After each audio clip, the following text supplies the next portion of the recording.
Good morning dear student, welcome to the way of solution number one study channel West Bengal. তো আমি তোমাদের Dutton sir, তোমরা এখন পাচ্ছ জিকে ডোজ ক্লাস নাম্বার 37 37তম ক্লাসে সকলকে স্বাগত জানাই। তো এখানে আমরা মিক্সড জিকে প্র্যাকটিস করব। তো আমাদের যে ক্লাস রুটিন তোমরা পাচ্ছ আগস্ট মাসের, তো এখানে আমার সকাল 8:30 থেকে ক্লাস পাবে এবং অন্যান্য কখন কোন ক্লাস হয় একটু দেখে নাও। সমস্ত ক্লাসের নোটিফিকেশন বা লিঙ্ক পেতে আমাদের verified telegram group the way of সলিউশনে যুক্ত থাকো এবং আমাদের পেড কোর্স আমরা করাচ্ছি TWS একাডেমি অ্যাপে। প্রত্যেকে যারা কানেক্ট আছো TWS একাডেমি অ্যাপ প্লে স্টোরে পাচ্ছ এবং সেখান থেকে তোমরা ডাউনলোড করো। এবং বর্তমানে আমাদের বেশ অনেক ব্যাচ কিন্তু অ্যাভেলেবেল আছে। Foundation 3.0 batch, SSC foundation, rail foundation, WBP KPPSC practice batch, West Bengal TET primary TET foundation batch, foundation 2.0 recorded batch, পাশাপাশি তোমরা পাবে SSC প্র্যাকটিস ব্যাচ। প্রচুর ব্যাচ রয়েছে এবং এটাই এই PSC WB প্র্যাকটিস ব্যাচ, যার প্রাইস 699 আছে। যারা কানেক্ট আছো প্রত্যেকে যদি প্রয়োজন হয় অবশ্যই নিতে পারো। তো চলো আজকে আমরা প্র্যাকটিস করব মিক্সড জিকে। তো প্রথমেই বলি, যদি পেড কোর্স নিতে চাও অ্যাপ ডাউনলোড করো। TWS অ্যাপ ডাউনলোড করলে এরকম একটা পেজ ওপেন হবে, দেন পেড কোর্স অপশানে গিয়ে তোমার যেটা প্রয়োজন সেটা তুমি বাই নাও করলেই ব্যাচ অ্যাক্সেস পেয়ে যাচ্ছ। তো চলো আমরা MCQ প্র্যাকটিস করব। প্রথম প্রশ্ন, নেপোলিয়ান বোনাপার্ট নিজেকে ফ্রান্সের সম্রাট হিসেবে অভিষিক্ত করেন কত সালে? নেপোলিয়ান বোনাপার্ট নিজেকে ফ্রান্সের সম্রাট হিসেবে অভিষিক্ত করেন কত সালে? 1799, 1815, 1802, 1804। তো এখানে সঠিক উত্তর কি হবে কেউ বলতে পারবে? উত্তর হবে অপশন ডি, 1804 সালে।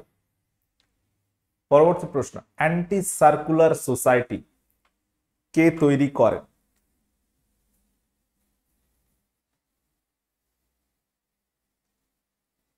প্রত্যেকে অ্যান্সার করো।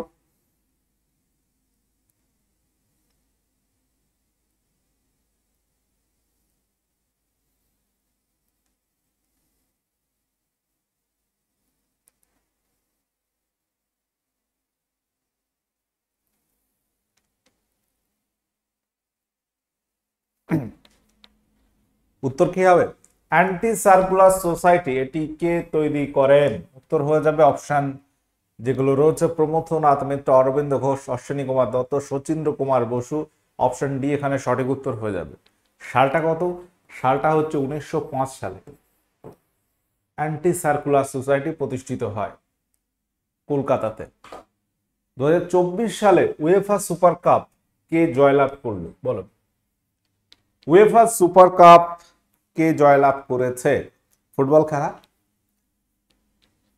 বুঝতে পারছো, উয়েফা ফুটবল নিয়ন্ত্রক সংস্থা ইউরোপের।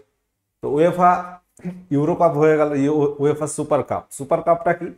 সুপার কাপ হচ্ছে, দেখবে উয়েফা চ্যাম্পিয়ন্স লিগ হয়, একটা খেলা হয় চ্যাম্পিয়ন্স লিগ, আরেকটা হয় UEFA Europa league. Europa league, এই দুটো লিগে যারা জয়ী হয় তাদের মধ্যে একটা প্রতিযোগিতা হয় এবং এই প্রতিযোগিতার নামটা হচ্ছে উয়েফা সুপার কাপ। এবং এই খেলা দিয়ে কিন্তু নতুন মরশুমের খেলা শুরু হয়। প্রত্যেকটা দেশে যে ক্লাব ফুটবল চলে ইউরোপের, সেগুলো কিন্তু সূচনা হয় এই খেলার দ্বারা। অর্থাৎ তুমি দেখতে পাবে যে EPL ইংলিশ প্রিমিয়ার লিগ শুরু হয়ে গেছে অলরেডি, লা লিগা স্পেনের লিগ শুরু হচ্ছে, ফ্রান্সের লিগ শুরু হচ্ছে, জার্মান লিগ, ইটালিয়ান লিগ। তো প্রত্যেকটা লিগ শুরু হওয়ার আগে মরশুমের প্রথম খেলা হবে এটা। গতবারে যারা চ্যাম্পিয়ন্স লিগ জয়ী ছিল রিয়াল মাদ্রিদ, এবং ইউরোপা লিগ জয় করেছিল Atalanta FC, Italian club Atalanta FC। এদের মধ্যে ফাইনাল খেলা হয় এবং রিয়াল মাদ্রিদ 2-0 জয়লাভ করলো। আরেকটা ইম্পর্টেন্ট কোশ্চেন তোমরা মনে রাখো, কিছুদিন আগেই খবর, বর্তমান যে তারকা footballer Kylian Mbappe. Kylian Mbappe কোন দেশের ফুটবলার? কিলিয়ান এমবাপে হচ্ছে ফ্রান্সের ফুটবলার। বর্তমানে তিনি কিন্তু রিয়াল মাদ্রিদে যোগ দিয়েছেন। প্যারিস সজরম যে ক্লাব ছিল সেখানে তিনি খেলতেন, এখন কিন্তু সেই ক্লাবে নেই, বর্তমান তিনি রিয়াল মাদ্রিদের খেলোয়াড়। তো পিএসসিতে কিন্তু এই ধরনের প্রশ্ন থাকে যে কোন ক্লাবে ফুটবল খেলে, একটা প্লেয়ারের নাম দিয়ে দিল লিওনেল মেসি, কোন ক্লাবে ফুটবল খেলে, ইন্টার মিয়ামি। তো এই ধরনের প্রশ্ন পরীক্ষা আসে। আচ্ছা, বজ্রপাত এটি কোনটির উদাহরণ? বজ্রপাত এটি কোনটির উদাহরণ বলো? বজ্রপাত কিভাবে তৈরি হয়? মেঘে মেঘে ঘর্ষণের ফলে তড়িৎ তৈরি হয়, স্থির তড়িৎ তৈরি হয়, ঠিক আছে। এবং স্থির তড়িৎ তৈরি হলে দেখা যাচ্ছে ভূপৃষ্ঠের সঙ্গে একটা কথা রয়েছে, স্থির তড়িৎ আবেশ। ধরো একটা আহিত কোনো দণ্ড হয় না শীতকালে, ধরো একটা চিরুনি দিয়ে মাথা আঁচড়ানোর পরে, চুল আঁচড়ানোর পরে টুকরো টুকরো কাগজের সামনে ধরলে দেখবে আকর্ষণ করে। তো মানে সেখানে কিন্তু চার্জ তৈরি হয়, আধান তৈরি হয়। ধরো এটা পজিটিভ আধান এবং এর পাশে কোনো একটা বস্তু তুমি নিয়ে আসলে, এই একটা পজিটিভ আধানযুক্ত কোনো দণ্ড, এর পাশে অন্য একটা দণ্ড নিয়ে আসলে সেখানে নেগেটিভ আধান তৈরি হবে, ঠিক আছে। এটাকে বলা হয় স্থির তড়িৎ আবেশ। তো বজ্রপাতটাও ঠিক সেই স্থির তড়িৎ আবেশের একটা এক্সাম্পল। মেঘে মেঘে ঘর্ষণের ফলে যে ঘটনাটা হচ্ছে, ধরো এই একটা মেঘ, এখানে একটা চার্জ তৈরি হয়েছে, পজিটিভ চার্জ তৈরি হয়েছে। এবার ভূপৃষ্ঠ কি হয়? ভূপৃষ্ঠের যে কাছাকাছি চলে আসছে, যেখানে ধরো এখানে একটা গাছ রয়েছে, ঠিক আছে, এখানে একটা গাছ রয়েছে। তো এর কাছাকাছি যে জায়গাটা পাচ্ছে, মেঘের কাছাকাছি, সেখানে একটা বিপরীত তড়িৎধর্মী আবেশ তৈরি করবে, নেগেটিভ। তো এবার যেই আবেশ তৈরি হলো, আমরা জানি কুলম্বীয় বল, দুটো বিপরীতযুক্ত আধান পরস্পরকে আকর্ষণ করে। তো সেই আধানের আকর্ষণের কারণে এইভাবে কিন্তু বিদ্যুৎ স্ফুলিঙ্গ চলে আসছে, যেটাকে আমরা বজ্রপাত বলি। আচ্ছা, নিম্নলিখিত কোন অঞ্চলকে পৃথিবীর রুটির ঝুড়ি বলা হয়? কোন অঞ্চলকে পৃথিবীর রুটির ঝুড়ি বলা হয়? সকলে যারা সেশনে আছো, কানেক্ট আছো, অবশ্যই সেশনটি লাইক শেয়ার করে দাও, শেষ পর্যন্ত কানেক্ট থাকো, অনেক ইনফরমেশন রয়েছে ক্লাসে। পৃথিবীর রুটির ঝুড়ি কাকে বলা হয়? উত্তর হবে নাতিশীতোষ্ণ তৃণভূমি অঞ্চলকে বলা হয় পৃথিবীর রুটির ঝুড়ি। এখানে গম চাষ ভালো হয় এবং গম থেকেই তো রুটি হয়, এটা আমরা জানি। পৃথিবী পৃষ্ঠে কখন সর্বোচ্চ তাপমাত্রা পরিলক্ষিত হয়? আমাদের দিনের কোন সময়ে বলতে হবে সবচেয়ে বেশি তাপমাত্রা পরিলক্ষিত হয়? দুপুর 12টা, দুপুর 2টো, 12:30 নাকি দুপুর 1টা?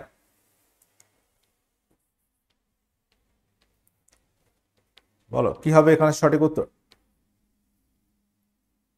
পৃথিবী পৃষ্ঠে কখন সব থেকে বেশি, দিনের বেলা আমরা যদি খেয়াল করি, সব থেকে গরম হচ্ছে বা তাপমাত্রা বেশি হবে দুপুর 2টোতে। সালফিউরাস উষ্ণ প্রস্রবণ কোন জেলায় আছে? বাঁকুড়া, বীরভূম, পুরুলিয়া, মালদা।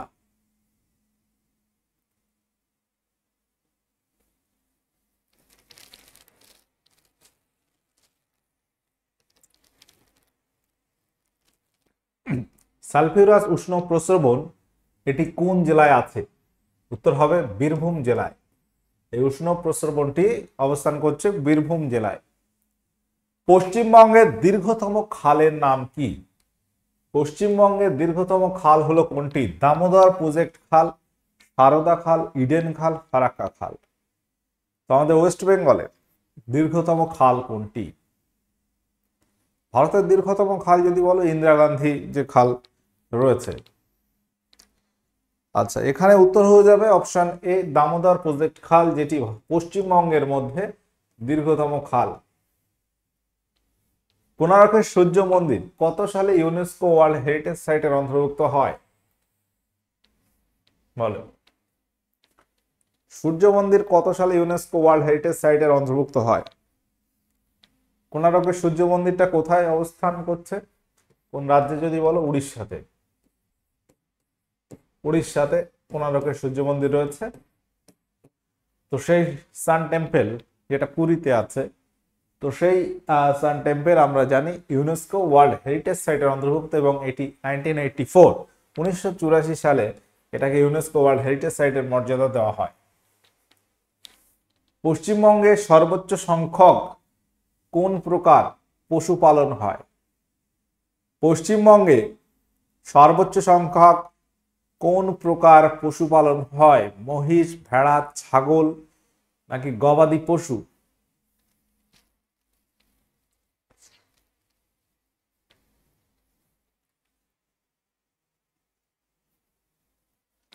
সঠিক উত্তর কি হবে? সঠিক উত্তর হয়ে যাবে অপশন ডি, গবাদি পশু। গবাদি পশু বলতে গেলে গরু, ছাগল, ভেড়া, মহিষ সবগুলো কিন্তু পড়ছে এর মধ্যে। তো এখানে আমরা অপশন ডি সঠিক উত্তর করব। পৃথিবী পৃষ্ঠের তড়িৎ বিভব কত? পৃথিবীর পৃষ্ঠের তড়িৎ বিভব কত? অসীম, শূন্য থেকে অসীমের মধ্যে বলা সম্ভব নয় নাকি শূন্য? প্রত্যেকে অ্যান্সার করো, সঠিক উত্তর এখানে কি হবে? পৃথিবী পৃষ্ঠের তড়িৎ বিভব, তো বিভব প্রভেদ একটা জানি আমরা, যার ফলে তড়িৎ প্রবাহিত হয়। তো সেই তড়িৎ বিভব পৃথিবীর ক্ষেত্রে আমরা বলবো অবশ্যই শূন্য হবে। পৃথিবী পৃষ্ঠের তড়িৎ বিভব হবে শূন্য। দিল্লির লালকেল্লা কে নির্মাণ করে? দিল্লির লালকেল্লা কে নির্মাণ করেন? সম্রাট শাহজাহান, আকবর, বাবর, জাহাঙ্গীর। তো এই লালকেল্লার ময়দানেই কিন্তু স্বাধীনতা দিবস দিন প্রধানমন্ত্রীর পতাকা উত্তোলন করে। তো এই লালকেল্লা যেটি শাহজাহান নির্মিত।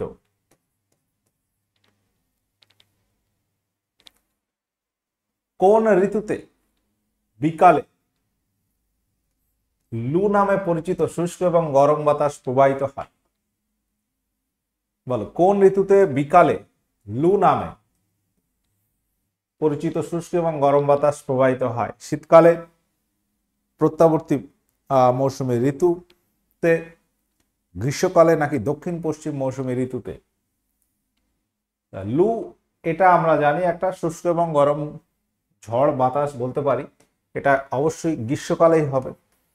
ভারতবর্ষের তুমি উত্তরপ্রদেশ, দিল্লি, রাজস্থান এই সমস্ত অঞ্চলে যদি দেখো গরমকালে লু প্রবাহিত হয়, এবং আমাদের পশ্চিমবঙ্গের পশ্চিমাঞ্চলে মালভূমি অঞ্চল যেটা আমরা বলছি, পুরুলিয়া পশ্চিমবঙ্গের উষ্ণতম জেলা, তো সেই অঞ্চলগুলোতেও কিন্তু লু দেখা যায়। 2024 সালে উইম্বলডন ওপেন জয়ী হন কে পুরুষদের মধ্যে? তো এবছর যে টেনিস টুর্নামেন্ট গুলো হয়, যেগুলোকে আমরা গ্র্যান্ড স্ল্যাম বলি, 4টি grand slam, Australian open, French open, Wimbledon open and US open আমেরিকার। তো এই 4টির মধ্যে 3টি হয়ে গেছে, এবং 3টি কারা কারা জিতেছে সেগুলো আমাদের মনে রাখতে হবে। তো এখানে উইম্বলডন ওপেন জিতেছে কার্লোস আলকারাজ, তিনি ফ্রেঞ্চ ওপেনটাও কিন্তু জিতেছেন, ফ্রেঞ্চ ওপেনটাও জিতেছেন তিনি, মনে থাকবে। এবং উইম্বলডন ওপেন সেটাও কিন্তু কার্লোস আলকারাজ জিতেছেন। দুটো প্রতিযোগিতা তিনি চ্যাম্পিয়ন হয়েছেন।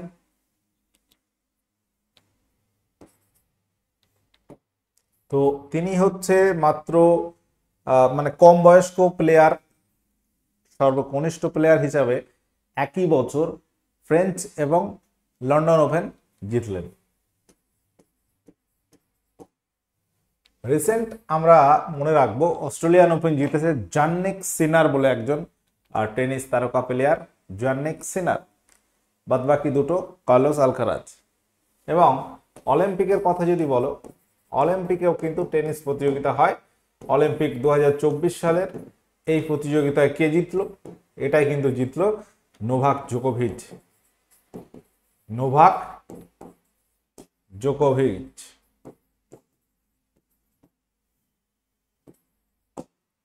তিনি কিন্তু গোল্ড মেডেল পেল। ওকে, আচ্ছা, এটাও কিন্তু মনে রাখবে একই সঙ্গে। এবং সর্বোচ্চ গ্র্যান্ড স্ল্যাম জয়ী প্লেয়ার কিন্তু নোভাক জোকোভিচ, 24টি গ্র্যান্ড স্ল্যাম তার দখলে আছে, 24 সর্বোচ্চ। একটি শর্ট সার্কিটে তড়িৎ প্রবাহ, একটি শর্ট সার্কিটে তড়িৎ প্রবাহ কিভাবে হয়? পরিবর্তিত হয় না, ক্রমাগত পরিবর্তিত হয়, ব্যাপকভাবে বৃদ্ধি পায়, ব্যাপকভাবে হ্রাস পায়। শর্ট সার্কিট বাংলায় এটাকে বলা হয় হ্রস্ববর্তনী। তো এই যে শর্ট সার্কিট হলে তড়িৎ প্রবাহটা কি হয়, বেড়ে যায়, কমে যায়, নাকি খুব হ্রাস পায়, নাকি একই রকম থাকে? শর্ট সার্কিট হলে মনে রাখবে ব্যাপকভাবে বৃদ্ধি পায়। অপশন সি সঠিক উত্তর আছে। তেহরি প্রকল্প কোন নদীর তীরে নদীর উপর গড়ে উঠেছে? তেহরি প্রকল্প এটি কোন নদীর উপরে গড়ে উঠেছে? রাভি, নর্মদা, ভাগীরথী, তাপ্তি? বলো সঠিক উত্তর এখানে কি হবে?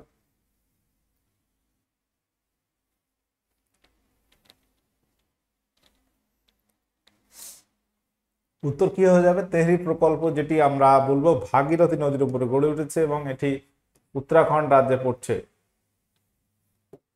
এটি কোন রাজ্যে পড়ছে সেটাও কিন্তু পরীক্ষা আসে। উত্তরাখণ্ড।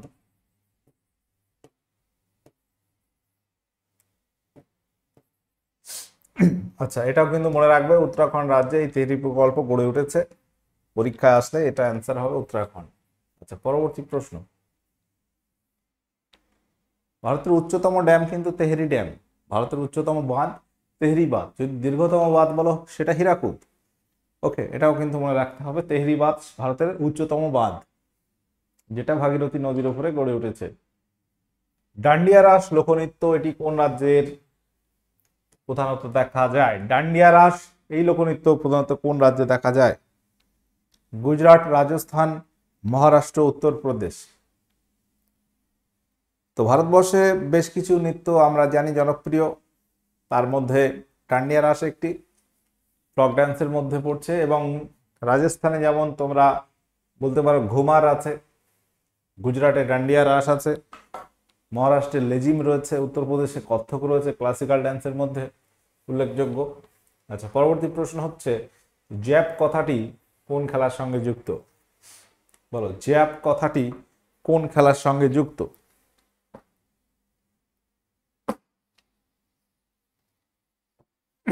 সঠিক উত্তর কি হবে? Hockey, football, cricket, boxing? তো বক্সিং এই খেলার সঙ্গে যুক্ত জ্যাপ কথাটি।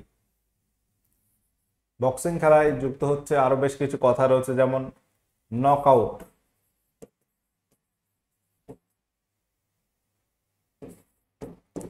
আপার কাট,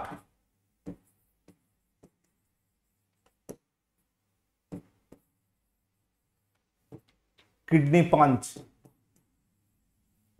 তো এই সমস্ত কথাগুলো কিন্তু বক্সিং এর সঙ্গে যুক্ত, বক্সিং খেলার সঙ্গে যুক্ত। হকি খেলার সঙ্গে যুক্ত অনেক টার্ম রয়েছে, পেনাল্টি কর্নার, বিশেষ করে এটা আসে পরীক্ষায়।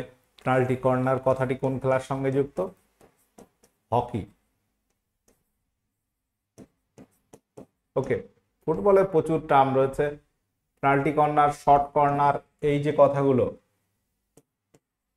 কথাগুলো, হকির সঙ্গেই তুমি পাবে। আচ্ছা, পরবর্তী প্রশ্ন আমরা আলোচনা করব। তার আগে ক্রিকেট, ফুটবল এগুলো তো তোমরা প্রত্যেকেই জানো। ফুটবলে হচ্ছে শুধু কর্নার আর শুধু পেনাল্টি, কিন্তু হকিতে পেনাল্টি, কর্নার। ক্রিকেটে তো প্রচুর রয়েছে, ক্রিকেট নিয়ে কথা বললে শেষ হবে না।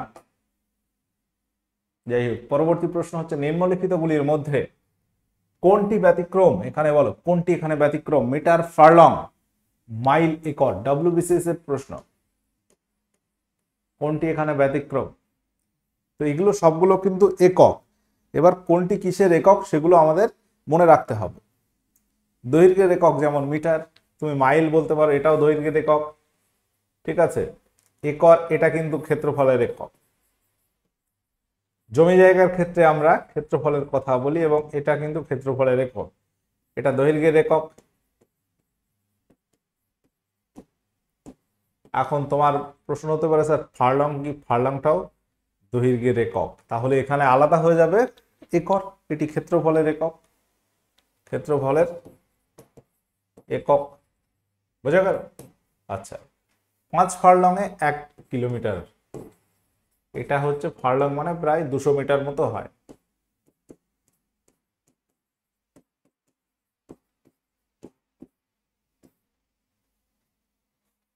তড়িতের কুপরিবাহী কিন্তু তাপের সুপরিবাহী একটি পদার্থ হলো কোনটি? অর্থাৎ নিচের 4টি পদার্থ আছে, তামা, জল, অভ্র, কাঠ। এর মধ্যে বলতে হবে কোনটি তড়িতের কুপরিবাহী কিন্তু তাপের আবার সুপরিবাহী, মানে ভালো প্রবাহী।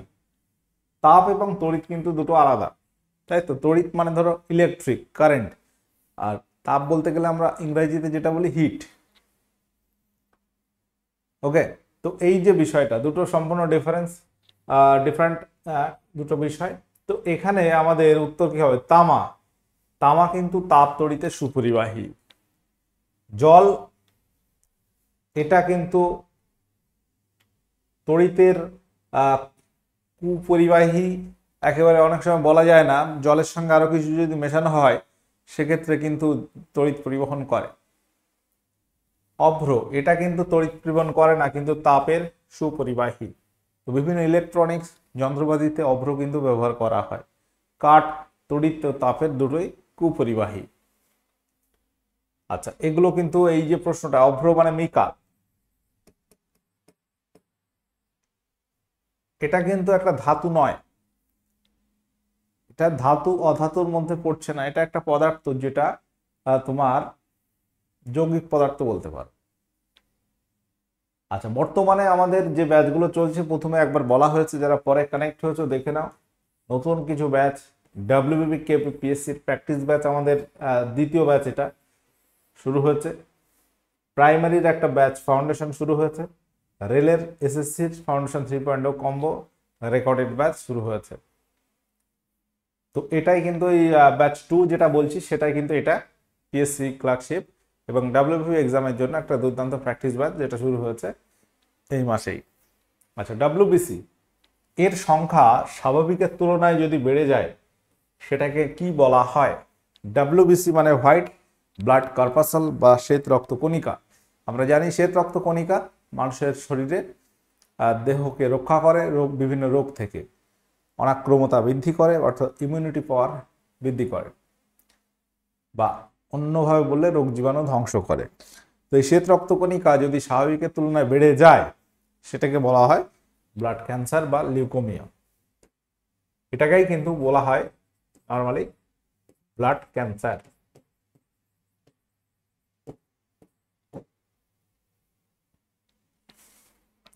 মুঘল সম্রাট আকবর তিনি একটা নতুন ধর্মমত চালু করেছিল যার নাম দিন ই ইলাহি। এটি তিনি কবে থেকে প্রচার শুরু করেন? আকবর দিন ই ইলাহি কবে প্রচার করেন বলো। এখানে সঠিক উত্তর কি হবে? সকলে অ্যান্সার করো, সকলে সেশনটি লাইক শেয়ার করে দাও। উত্তর কি হবে? 1575, 1582, 87, 89। অ্যান্সার হয়ে যাবে 1582 সাল থেকে তিনি দিন ই ইলাহি শুরু করেন, প্রচার শুরু করেন। কিন্তু এটা কিন্তু বেশ কিছুদিন চলে না, আকবরের মৃত্যুর সাথে সাথেও দিন ই ইলাহি শেষ হয়ে যায়। কালবৈশাখী ঝড় আসামে কি নামে পরিচিত? কালবৈশাখী ঝড়ের আসামে কি বলা হয়? কালবৈশাখী যেটা আমরা পশ্চিমবাংলায় দেখতে পাই বৈশাখ মাসে হয়। তো বঙ্গোপসাগরের নিম্নচাপের ফলে এই ঝড়টা তৈরি হয় নর্মালি, এবং এর ফলে কিছু বৃষ্টিপাত হয়।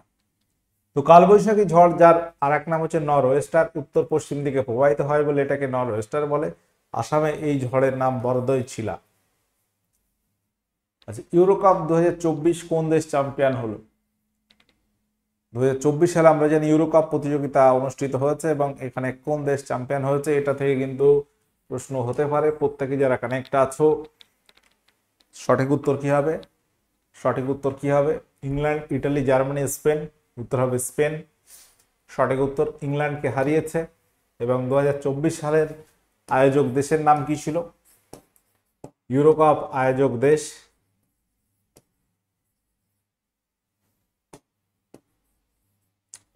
ইউরোকাপ আয়োজন করেছিল জার্মানি।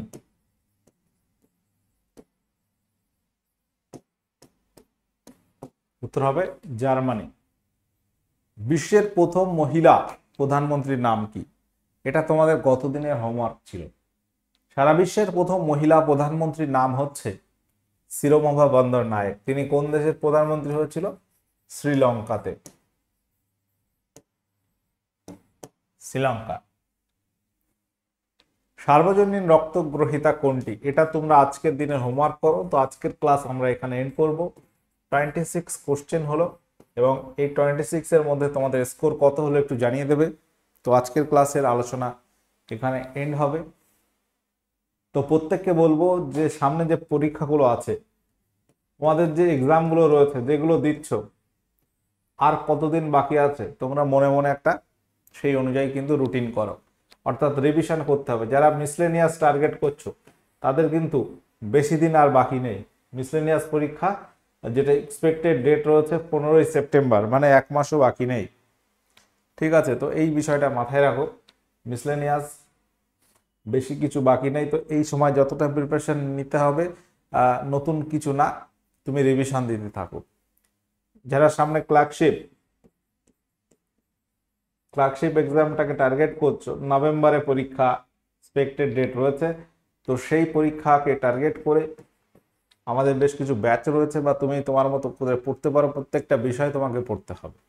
ঠিক আছে, যে সিলেবাস আছে প্রত্যেকটা বিষয় তোমাকে পড়তে হবে। ক্লার্কশিপে যেমন তোমরা পাচ্ছ, মিসলেনিয়াসে কি রয়েছে, জিকে অ্যান্ড ম্যাথ, আর এখানে জিকে আছে প্লাস ম্যাথ রয়েছে, তার পাশাপাশি ইংরাজি রয়েছে। তাহলে 3টে জায়গা এখানে তোমাকে পড়তে হচ্ছে, এবং 3টে জায়গা বলতে গেলে জিকে গেলে তুমি 10টা জায়গা পেয়ে যাবে। তো এই হচ্ছে ব্যাপার। ম্যাথ ইংরাজি দুটো সাবজেক্ট থেকে কিন্তু 30-30-60 রয়েছে, অর্থাৎ ভাইটাল জায়গা কিন্তু এটাও, কোনোটাই কিন্তু কম বেশি নেই। অর্থাৎ ফোকাস সমান রাখতে হবে, ম্যাথমেটিক্স যেমন ইংরাজি তেমন। ওকে, এবং জিকেতে 40 রয়েছে, মানে এখানেও যথেষ্ট গুরুত্ব দিতে হবে। মিসলেনিয়াসের জিকে 75 আছে, মানে জিকের পার্ট হিউজ। ম্যাথ রয়েছে 25, মানে কোশ্চেনের দিক থেকে। ঠিক আছে, কোশ্চেনের দিক থেকে বলছি, এটা হয়তো 200 মার্কসের এক্সাম, প্রত্যেকটা কোশ্চেনের জন্য 2 মার্ক আছে, বাট প্রশ্ন সংখ্যা 100টা থাকবে, তোমরা জানো। তো 75টা কোশ্চেন জিকে, মানে জিকের যথেষ্ট ভালো ফোকাস দিতে হবে, এবং প্রিভিয়াস ইয়ারের কোশ্চেন যেগুলো আছে সেগুলো তোমাকে দেখতে হবে। ওকে, তারপর কিন্তু বুঝতে পারবে যে কেমন পরীক্ষায় আসতে পারে এবং কিরকম প্রস্তুতি তোমাকে নিতে হবে। বসে থাকার সময় কিন্তু নেই। প্রত্যেকে যারা কানেক্ট আছো ভালো করে পড়তে থাকো, আমাদের ফ্রি ক্লাসগুলো করতে পারো। অবশ্যই the way of solution TWS academy YouTube চ্যানেলে পেয়ে যাচ্ছ। যারা নতুন আছো সাবস্ক্রাইব করে নাও, এবং পেড কোর্স TWS একাডেমি অ্যাপে পাচ্ছ। প্রত্যেকে অ্যাপ ডাউনলোড করবে প্লে স্টোর থেকে। ওকে, সেশনটা এখানে শেষ করছি। ওকে, টাটা।